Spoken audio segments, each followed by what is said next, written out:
40টি থানায় 355 ধারা দিয়ে কি সেন্ট্রাল ফোর্সের অধীনে চলে যাবে? এই প্রশ্নটাই এখন ঘোরাফেরা করছে। কেন বলছি সেটাও আপনাদেরকে বলি। শুক্রবার 5ই জানুয়ারি উত্তর 24 পরগনার সন্দেশখালীতে তৃণমূল নেতা শাহজাহান শেখের বাড়িতে তল্লাশিতে গিয়ে রীতিমতো মারধর খেতে হয়েছে কেন্দ্রীয় তদন্তকারী সংস্থা ইডি অফিসারদের। এই ঘটনার পরই রাজ্য জুড়ে প্রবল সমালোচনা শুরু হয়েছে। রাজ্যে রাষ্ট্রপতি শাসনের দাবিও তুলেছেন বিরোধীরা। আর এরই মধ্যে রাজ্যের বিরোধী দলনেতা শুভেন্দু অধিকারীর আবার নতুন দাবি। তিনি বললেন যে রাজ্যের 30 থেকে 40টি থানায় 355 ধারা জারি করার জন্য তিনি রাজ্যপালের কাছে জানাবেন। তার মতে এই কটি থানাতে 355 ধারা বলবৎ হলেই সবকিছু ঠিক হয়ে যাবে। রবিবার 7ই জানুয়ারি সকালে নন্দীগ্রামে এই মন্তব্য করেন শুভেন্দু অধিকারী। নন্দীগ্রামের ভাঙা বেড়াতে শহীদ বেদিতে মালা দিয়ে শ্রদ্ধা জ্ঞাপন করার পরই এমন মন্তব্য রাখেন বিরোধী দলনেতা শুভেন্দু অধিকারী। শাহজাহান শেখের বাড়িতে গিয়ে ইডি অফিসারদের আক্রান্ত হওয়ার ঘটনায় শনিবার সমস্যার সমাধান করতে গিয়ে রাজ্যের আইন শৃঙ্খলা নিয়েও প্রশ্ন তুলেছিলেন জাস্টিস অভিজিৎ গঙ্গোপাধ্যায়। আর এদিকে আমরা জানি যে রাজ্যপালও সেখানে পৌঁছে গিয়েছিলেন এবং সন্দেশখালীর দাপুটে তৃণমূল নেতা তথা মৎস্য কর্মাধ্যক্ষ শাহজাহান শেখকে ইডি অফিসে হাজিরার কথাও ইতিমধ্যেই জানিয়েছিলেন জাস্টিস গঙ্গোপাধ্যায়। রাজ্য পুলিশের হস্তক্ষেপ এবং শাহজাহানের গ্রেপ্তারি নিয়ে ইতিমধ্যেই সরব হয়েছেন গভর্নর সিভি আনন্দ বোসও। আর সন্দেশখালী ছেড়ে শাহজাহান এখন বর্তমানে বেপাত্তা হওয়ার ঘটনা নিয়ে পুলিশের ভূমিকা নিয়ে প্রশ্ন উঠতে শুরু করেছে।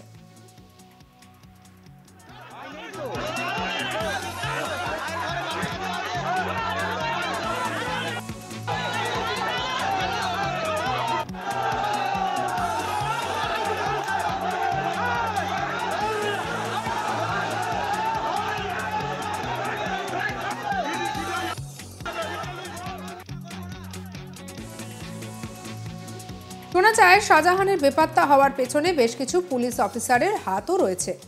জাস্টিস গঙ্গোপাধ্যায় এবং গভর্নর সিভি আনন্দ বোসের গতকালের বিবৃতি কে অত্যন্ত গুরুত্ব দিয়ে দেখছেন বিরোধী দলনেতা শুভেন্দু অধিকারী। তার দাবি শুধু পুলিশ নয়, রাজ্যের 30 থেকে 40টি পুলিশ থানাকে চিহ্নিত করে সেখানে 355 ধারা সুপারিশ করে ওই থানাগুলোকে সেন্ট্রাল ফোর্সের হাতে তুলে দেওয়ার আর্জি করলেন শুভেন্দু। এদিন শুভেন্দু বলেন রাজ্যের আইন শৃঙ্খলা নিয়ে জাস্টিস গঙ্গোপাধ্যায় একদম ঠিক কথা বলেছেন এবং গতকাল গভর্নর সিভি আনন্দ বোসের বিবৃতিও শুনেছি।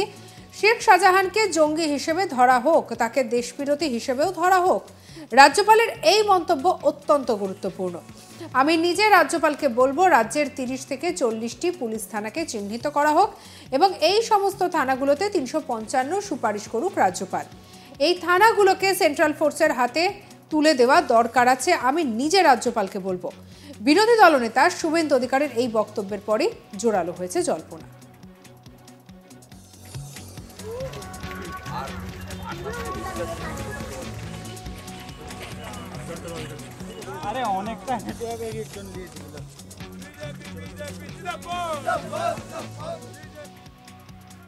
আর এদিকে এই জল্পনা শুরু হওয়ার পরই রাজ্যের শাসকের অধীনে থাকা পুলিশ থানাগুলোকে নিয়ে প্রশ্ন উঠেছে, তাহলে কি এবারে হস্তক্ষেপে রাজ্যের থানাগুলিতে 355 সুপারিশ করা হবে? সেই কথা উঠতে শুরু করেছে। জল্পনা শুরু হয়েছে রাজনৈতিক এবং পুলিশ মহলে। কি বলেছেন শুভেন্দু অধিকারী শুনবো।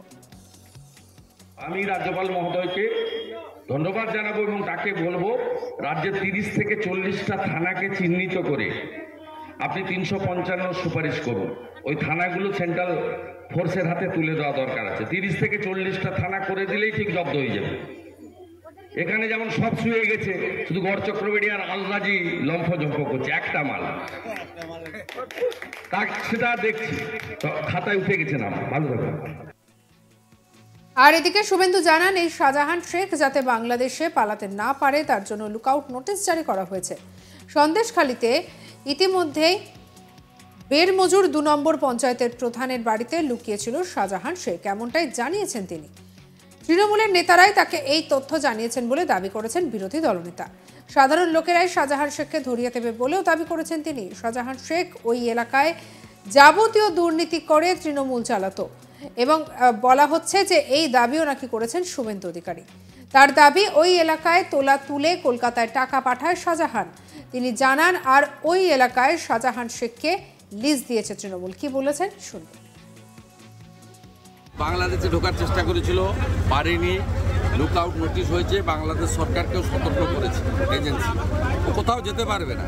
ও ছিল আপনার সন্দেশখালিতে আপনার Bermajur GP 2 GP BERMOJUR Bermajur 2 GP প্রধান হাজি সিদ্দিক মোল্লা, ওনার বাড়িতে হাজি সিদ্দিক মোল্লার বাড়িতে বেরমজুর জিপি। তৃণমূল কংগ্রেসের নেতারাই কাল মিডনাইটে রাত্রে 1টার সময় আমাকে মেসেজ করে পাঠিয়েছে। এদেরকে ধরিয়ে দেবে, জনগণই ধরিয়ে দেবে, চিন্তার কোনো কারণ নেই। দাদা, যেভাবে বিপুল সম্পত্তি করলো সেটা কি একদিনে সম্ভব? দলের নেতারা কেউ জানতো না? যেভাবে শাহজাহান বিপুল সম্পত্তি করেছে দলের নেতারা কি জানতো না? কি জানতো না? দলই তো করার সুযোগ দিয়েছে। এখানে ইরিগেশনের কাজ, আমফানের ক্ষতিপূরণ, বিপল বীজ শাহজাহান ছাড়া হবে না। ওটা হচ্ছে কেন্দ্রশাসিত অঞ্চল, ওখানকার প্রধানমন্ত্রীর নাম হচ্ছে শাহজাহান। শাহজাহান তোলা তুলে কলকাতায় পাঠায়, আর শাহজাহান ভোট লুট করে মমতা ব্যানার্জিকে জেতায়।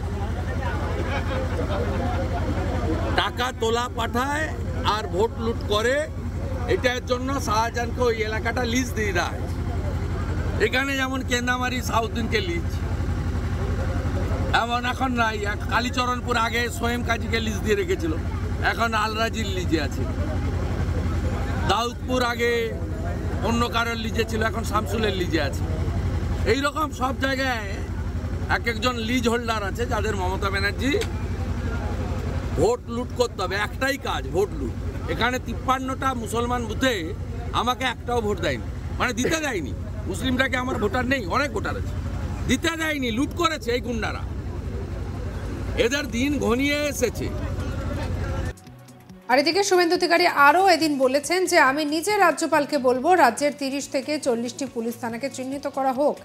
এই সমস্ত থানাগুলোতে 355 সুপারিশ করুক রাজ্যপাল।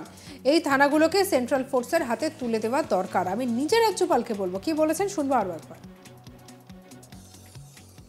আমি রাজ্যপাল মহোদয়কে ধন্যবাদ জানাবো এবং তাকে বলবো রাজ্যের 30 থেকে 40টা থানাকে চিহ্নিত করে আপনি 355 সুপারিশ করুন। ওই থানাগুলো সেন্ট্রাল ফোর্সের হাতে তুলে দেওয়া দরকার আছে। 30 থেকে 40টা থানা করে দিলেই ঠিক জব্দ হয়ে যাবে। এখানে যেমন সব শুয়ে গেছে, শুধু গড় চক্রবর্তী আর আলরাজি লম্ফজম্প করছে, একটা মাল সেটা দেখছি খাতায় উঠে গেছে নাম। ভালো থাকবেন। এদিন শুভেন্দু বলেন রাজ্যের আইন শৃঙ্খলা নিয়ে জাস্টিস গঙ্গোপাধ্যায় একদম ঠিক কথা বলেছেন এবং গতকালকে গভর্নর সিভি আনন্দ বোসের বিবৃতিও শুনেছি। শেখ শাহজাহানকে জঙ্গি হিসেবে ধরা হোক। সঙ্গে রাখুন আজ তাক বাংলাকে অন্যান্য খবর। পরবর্তী আপডেটের জন্য লাইক, কমেন্ট, শেয়ার, সাবস্ক্রাইব করতে ভুলবেন না। আমরা এখন রয়েছি হোয়াটসঅ্যাপেও, তাই ফলো করে নিন প্রতিটা মুহূর্তে প্রতিটা খবরের বিষয়ে আপডেটেড।